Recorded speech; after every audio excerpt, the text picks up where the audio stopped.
Okay, welcome to my game, Mr. Francis. This is my video recording of the demonstration. Though I know you've seen it already quite a bit, but I'm gonna do it for the reflection. So, start the game up, start the simulation. The LCD will print "Let's play a game." Now, when you click and hold the button for some time, that should enter it in, and it'll play. So this time we got red, blue, red. Honestly, I missed the thing. I'm probably gonna get this wrong. It's a miracle if I get it right.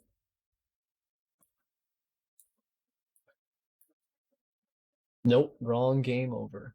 Okay, and then it waits 4 seconds, goes click to play again, so click and hold for a second, goes through, white, green, blue, blue, white, green, blue, and blue.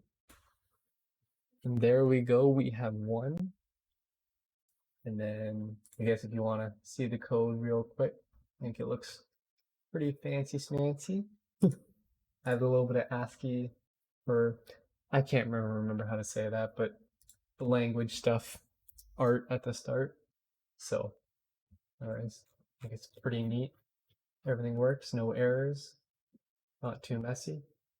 Anyways, that's it for my simulation, or my video simulation. Hopefully you enjoyed. Thank you for watching.